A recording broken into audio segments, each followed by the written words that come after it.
मेरे बुजुर्गों, मेरे भाइयों, आपका ये बच्चा, आपका ये भाई, आपको पता है कि वहाँ पे मैं डिप्टी चीफ मिनिस्टर बना हूँ। बस जाट हूँ, बस इतना याद रखिए। मेरे खून के अंदर जाटों का खून है, इतना याद रखिए बस कि पढ़िए, एकजुट होइए, उसके बाद सियासत में मजबूत होइए, क्योंकि पढ़ जाओगे, लिख जाओगे और जब तक एकजुट नहीं हो जाओगे, बेशक आप ऑफिसर बन जाओगे, कल आपको एक एक ट्रांसफर के लिए, एक एक पोस्टिंग के लिए आपको तरसना पड़ेगा कि हमें समझ नहीं आती। जब हम कुर्सियों से उतरते हैं, उसमें हमें बरादरी याद आ जाती है, उसमें हमें यह याद आ जाता है कि हम इस कौम में पैदा हुए हैं। आज हम जब कहते हैं हम बहुत पढ़े लिखे हैं, बड़ी अंग्रेजी बोलते हैं, बड़े अपने अपने दावे करते हैं, तो हम एक मुख्यमंत्री तक नहीं पहुंच रहे। ये सोचने की जरूरत है, या हम सिर्फ कुर्बानियों के लिए बने हैं? माना हम सीधे हैं, माना हम वफादार हैं, माना कि हम जिसके पीछे चलते हैं उसके लिए जान देते हैं, लेकिन उनको भी कहना चाहेंगे इतना मत सता, इतना मत सता कि हम भी एक दिन उठ के तेरे से मुकाबला करना शुरू हो जाए। मेरे बुजुर्गों, मेरे भाइयों, आपका ये बच्चा, आपका ये भाई, आपको पता है कि वहाँ पे मैं डिप्टी चीफ मिनिस्टर बना हूँ। मेरी माँ वैष्णो देवी का आशीर्वाद से, क्योंकि मैं माँ वैष्णो देवी की धरती से आया हूँ, माँ वैष्णो देवी की धरती का, माँ वैष्णो देवी का आशीर्वाद जम्मू कश्मीर के हर कन कन में, हर बच्चे बच्चे के ऊपर है, और मेरी माँ के आशीर्वाद से आज मैं यहाँ पहुँचा हूँ।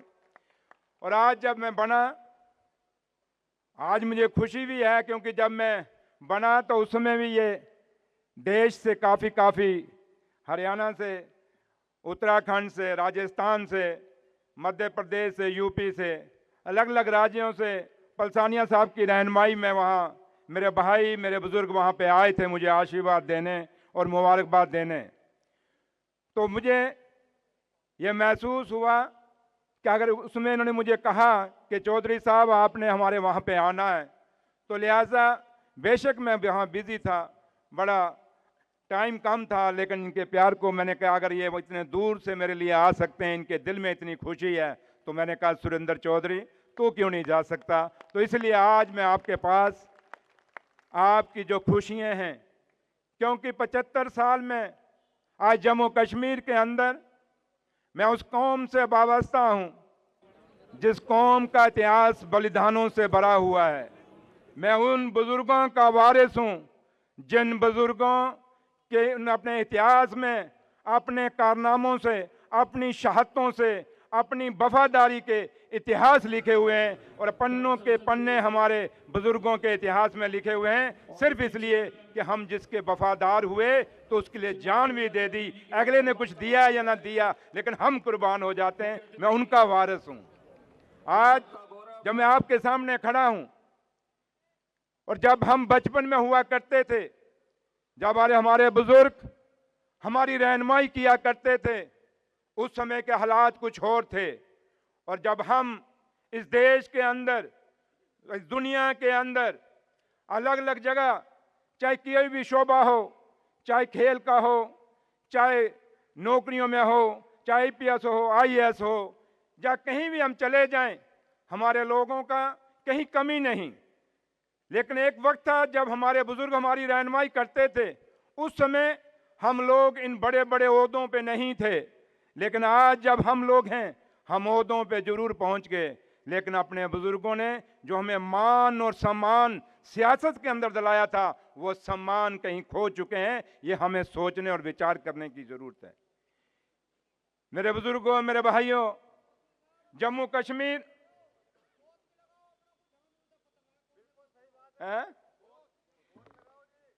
जाट जाट है। अब सुनिए मेरी बात, तो जाट जाट है, हम इन गोत्रों की लड़ाई में पड़ के आगे ही नुकसान खा रहे हैं। बस जाट हूं, बस इतना याद रखिए। मेरे खून के अंदर जाटों का खून है, इतना याद रखिए बस। मेरे साथियों, आज जब मैं यहां पे खड़ा हूं, एक वक्त था हम छोटे थे, तो इस देश के अंदर चौधरी देवीलाल सिंह जी हिंदुस्तान के डिप्टी प्राइम मिनिस्टर थे, और अलग अलग रियासतों के अंदर हमारे मुख्यमंत्री थे, हमारे एमएलए और एमपीओं की कहीं कमी नहीं थी।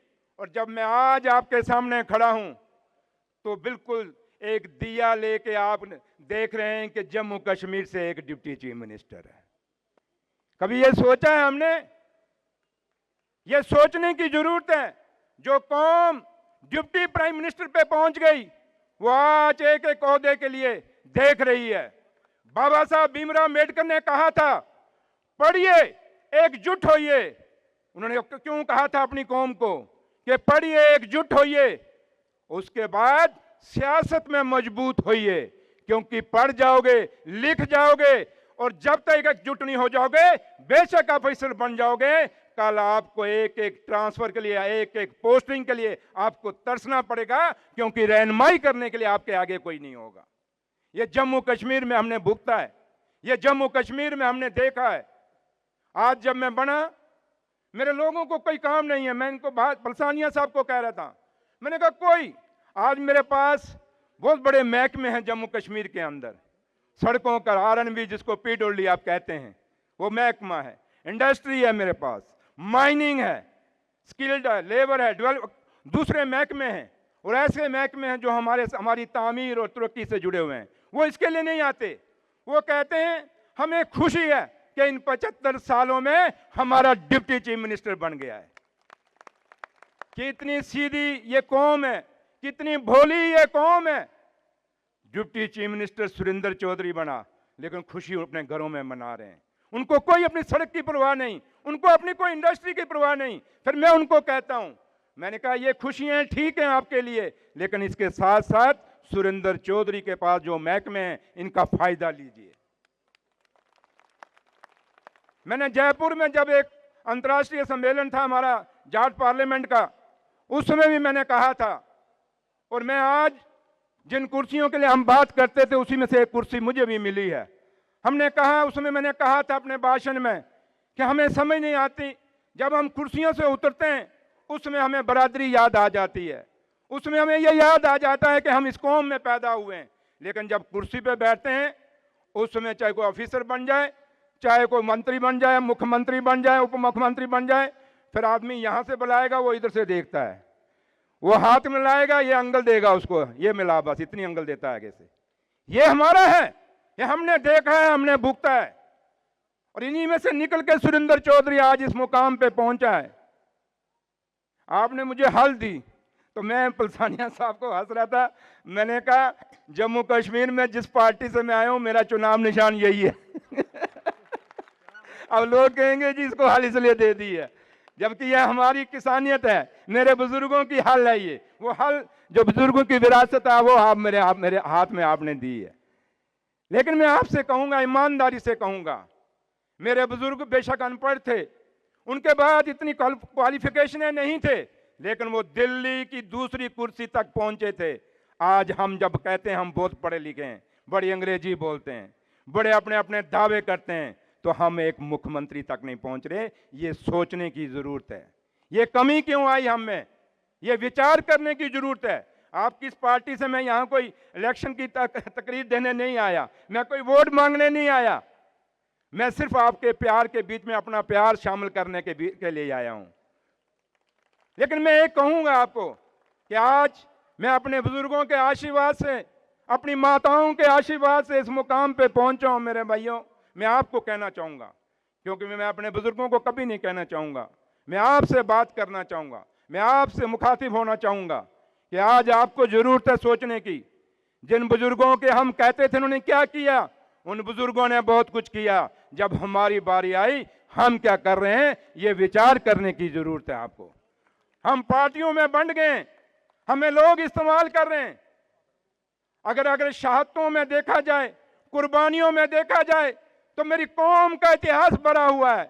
अगर इस नौशहरा जिस बॉर्डर से मैं जीत के आया हूं, उस बॉर्डर पे देखा जाए तो ना जाने चाहे वो पंजाब से सरदार हमारा कोई भाई था, जाट था, जो हिंदुस्तान के अलग अलग कोने, या यूपी है, या राजस्थान है, चाहे हरियाणा, चाहे अलग जितनी भी स्टेट हैं, जहां जहां से भी हमारा जाट है, उस जम्मू कश्मीर के बॉर्डरों के ऊपर, उन पहाड़ों के ऊपर ना जाने कितनी कुर्बानियां इन 75 साल के अंदर हमारे भाइयों ने दी हैं।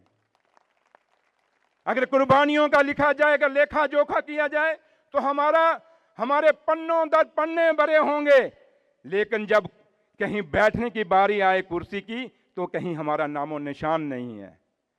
क्या हम सिर्फ कुर्बानियों के लिए बने हैं? माना हम सीधे हैं, माना हम वफादार हैं, माना कि हम जिसके पीछे चलते हैं उसके लिए जान देते हैं, लेकिन उनको भी कहना चाहेंगे इतना मत सता कि हम भी एक दिन उठ के तेरे से मुकाबला करना शुरू हो जाएं। ना सता इस गरीब को, ये गरीब रो देगा, पता लगेगा इसके मालिक को तो तुझे कब्र से भी खोद के निकालेगा। ये जज्बा हम रखते हैं। आज जब मैं आपके सामने आया हूं, सिर्फ प्यार के लिए आया हूं। और जिस तरीके जब मैं आगरा में सुबह पहुंचा, वहां भी काफी बड़ा वहां गैदरिंग थी, और आप जब यहां पे आया, क्योंकि मेरठ तो नाम ही क्रांतिकारियों का है, मेरठ तो नाम ही हमारे उन बुजुर्गों की धरती है। क्योंकि मैं रास्ते में कह रहा था कि एक बार मैं दिल्ली में, उसमें छोटा था, मैं आया था तालकटोरा में, आप में से कई लोग हुए हैं, बाबा टिकैत साहब उसमें जिंदे हुआ करते थे, वहां उन्होंने भाषण दिया था, अगर आप में से किसी को याद होगा, अगर वहां आए होंगे। चौधरी दारा सिंह वहां पे उसमें प्रधान हुआ करते थे। तो इसलिए हमने उन बुजुर्गों के भाषण सुने हुए हैं, उनकी आवाज के अंदर वो खनक देखी हुई है, उस आवाज के अंदर हमने वो ललकार देखी हुई है। हम उस उस ललकार की आवाज के अंदर हम बड़े पले हुए हैं। इसलिए मैं नई पीढ़ी से कहूंगा कि आप पढ़ लिख गए हैं, बहुत मुबारक आपको, लेकिन आपको सोचना होगा, हमें ये पार्टियों के चोले उतारने होंगे, हमें कौम के नाम पे इकट्ठा होना होगा। आज आपके सामने हरियाणा से बड़ी उम्मीदें थी हमें, आज हमें हरियाणा ने भी हमें रुसवाई ही किया। इसलिए मैं ज़्यादा नहीं कहना चाहूँगा, क्योंकि मैं पॉलिटिकल आदमी हूँ, फिर वो दूसरी तरफ चला जाएगा। लेकिन दुख होता है कि तो हम जो चाहते हैं वो नहीं हुआ, अपना अपना है, बगाना बगाना है, ये दिल में कहीं सोचना पड़ेगा। पार्टियां अपनी नहीं हो सकती, ये पार्टियों के झंडे आपके नहीं होते। ये देश हमारा है, ये तिरंगा हमारा है, इसके लिए हम जान देंगे, पार्टियों के पीछे जान नहीं देंगे। ये फैसला आपको करना होगा। जब तक ये फैसला तिरंगे और पार्टी के बीच में आपको फैसला करना होगा। मेरे बुजुर्गों ने तिरंगों के लिए जान दी है, उन्होंने पार्टियों के लिए जान नहीं दी। हम वो कौम है जिस कौम ने आज़ादी से लेकर आज तक, इस 2024 तक, हमने शहादतें तिरंगे के लिए दी हैं, तिरंगे के लिए लड़ते आए हैं, मरते आए हैं, करते आए हैं। जब तक ये कौम रहेगी तब तक हम अपने बुजुर्गों की विरासत को लेके चलेंगे। लेकिन पार्टियों के लिए ये लड़ना झगड़ना छोड़ दो। आओ सोचो। आज सुरेंद्र चौधरी, बेशक मुझे आज जम्मू कश्मीर का, क्योंकि जिस पार्टी ने मुझे बनाया उनको कोई मजबूरी नहीं थी कि मुझे ना भी बनाते तो क्या हो जाता, उनकी मेजॉरिटी थी, लेकिन उन्होंने बनाया बेशक। लेकिन मैं फिर भी आपको कहूँगा, आजकल आप कहीं जम्मू कश्मीर में आप में से कोई आता है, कोई आपका माता वैष्णो देवी जाता है, तो आपको धक्के खाने की जरूरत नहीं पड़ी होगी, क्योंकि सुरेंद्र चौधरी वहाँ बैठा है, आपके लिए एक फ़ोन कर सकता है। इसलिए मैं आपसे कहूँगा, इस मंच पे आया हूँ, एक विश्वास के साथ आया हूँ कि मैं चाहता हूँ कि सुरेंद्र चौधरी ये चाहता है कि हमारा फिर से वही नाम हो। अगर हम डिप्टी प्राइम मिनिस्टर तक पहुँचे थे तो प्रधानमंत्री तक पहुँचें, तब बात बनेगी, तब कहीं बात चलेगी। तब से ही मैं अपने बुज़ुर्गों को, हम जो बुज़ुर्ग दुनिया छोड़ गए, जिनके हमने नाम इन मंचों से लेते हैं, जिनके लिए नारे हम इन मंचों से मारते हैं, उनका तभी उनको सही श्रद्धांजलि मिलेगी जब हम उनसे ऊपर आगे निकलेंगे। बेटा, वो बेटा जो बाप से 4 कदम आगे निकले, वो बेटा कभी बेटा नहीं हो सकता जो बाप के बनाए हुए एक मुकाम को उससे भी पीछा चला जाए। क्या उसको मुकाम कहते हैं? क्या कहते हैं क्या? तो इसलिए ये सोच और विचार करना पड़ेगा। इसलिए जम्मू कश्मीर के अंदर जब भी कभी आएँ, कश्मीर में घूमना चाहें, आप आएँ, वहाँ सब कुछ ठीक है। हमारे पत्रकार भाई जो मर्जी लिखें, टीवियों में दिखाएं, जम्मू कश्मीर के हालात ठीक हैं। अगर हालात ठीक हैं तो तभी सुरेंद्र चौधरी वहाँ का डिप्टी चीफ मिनिस्टर है।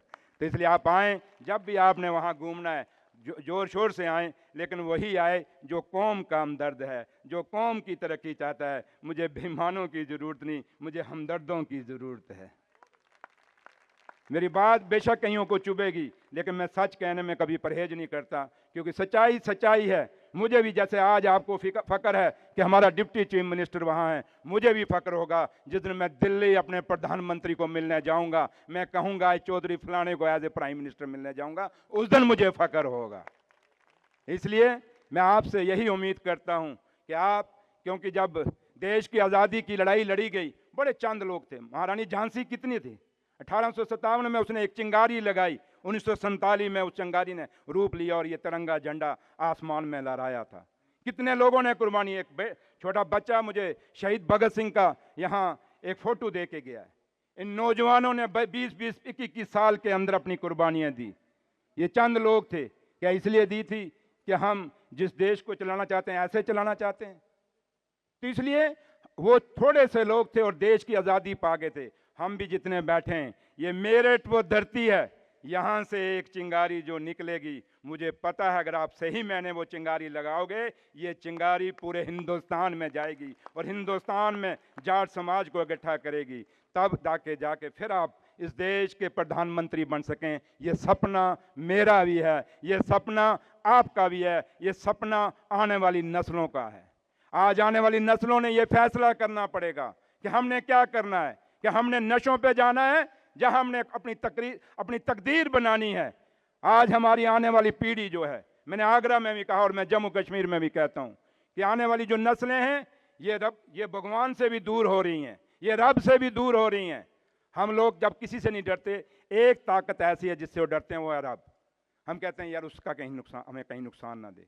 तो आने वाली पीढ़ी आस्था से भी दूर हो रही है, अपने रिश्तों और संबंधों से भी दूर हो रही है। हम अपनी सभ्यता, अपने संस्कार, अपनी संस्कृति को भूलते जा रहे हैं। ये नौजवान पीढ़ी वो है। तो नौजवान पीढ़ी को भी सोचना पड़ेगा कि हमें जो विरासत में मिला है, एक बहुत बड़े संस्कार मिले हैं, बहुत बड़ी सभ्यता मिली है, बहुत बड़ी संस्कृति मिली है, और सबसे बड़ी मिली है तो मेरी कौम को मिली है, तो ईमानदारी मिली है और देशभक्ति मिली है। हमें वो अपनी बना के रखनी है, उसको सजो के रखना है। इसलिए मैं आखिर में इतना ही कहूँगा। बाकी है कि जहाँ तक as a deputy chief minister अगर आप बात करें तो मेरे पास इंडस्ट्री मिनिस्ट्री भी हूँ। कभी आप में से कोई मिनिस्टर वहाँ पे इंडस्ट्री लगाना चाहे तो वो भी खुल के आ सकता है, वहाँ इंडस्ट्री लगा सकते हैं। तो आप वहाँ के फ़ायदे लीजिए, जम्मू कश्मीर की सरकार के जो भी फ़ायदे आप ले सकते हैं आप लीजिए। सुरेंद्र चौधरी आपको हमेशा वहाँ मदद करेगा। जब भी जम्मू कश्मीर में अगर कभी घूमने के लिए आना चाहते हैं तो आइए, हमेशा आपके लिए अपने बुज़ुर्गों के चरणों में हमेशा हाजिर रहूँगा। अपने भाइयों के साथ हमेशा हाथ से हाथ मिला के सामने उनका साथ दूँगा और उम्मीद करूँगा कि आप लोग मेहनत करोगे, इस कौम को इकट्ठा करोगे, इस कौम का खोया हुआ वो एक रुतबा जो आज हमें कहीं कमी, आपको भी पता है ये कमी आ रही है, इस कमी को, क्योंकि हरियाणा आपके लिए बहुत बड़ी मिसाल बन गई है, आपको समझना पड़ेगा। क्या करोगे मेहनत? हाथ खड़ा करके जोर से, जाट की आवाज इतनी कमजोर नहीं हो सकती। करोगे हिम्मत? पक्का करोगे? तो याद रखिए, ये एक ऐसी शुरुआत होनी चाहिए, क्योंकि वो इंसान आपके बीच में आया है, ना उसने यूपी से इलेक्शन लड़ना, ना मध्य प्रदेश से लड़ना है, ना मैंने राजस्थान से लड़ना, ना मैं दिल्ली से, मैंने नौशहरा उस बॉर्डर से लड़ना है जहाँ पाकिस्तान बिल्कुल एक पत्थर की दूरी पे हमारे पास है, वहाँ से लड़ना है। तो इसलिए मेरा कोई यहाँ पे कुछ नहीं है, मेरा सिर्फ और सिर्फ एक ही है कि जैसे आज आप जम्मू कश्मीर में जब आओ आपको लगे कि मेरा उप मुख्यमंत्री वहाँ पे है, वैसे जब मैं दिल्ली आऊँ तो मुझे लगे कि मेरा प्रधानमंत्री है। इस विश्वास के साथ आपसे विदा लूँगा, क्योंकि मैंने वापस जम्मू जाना है। फिर एक जोर से आप लोगों से फिर मैं उम्मीद करूंगा, और ख़ास कर जो हमारी नौजवान पीढ़ी है, आओ मेरे भाइयों, आप छोटे होंगे मेरी उम्र से, मेरे बेटे की उम्र के भी होंगे, आइए, ये कौम आपके हवाले है, ये कौम आपका रास्ता देख रही है, किस रास्ते पे आप लेके जाओगे। क्योंकि हमारी उम्रें कितनी हैं, वैसे ही कोरोना के इंजेक्शन लगा लगा के वैसे हमारा सत्यानाश हो गया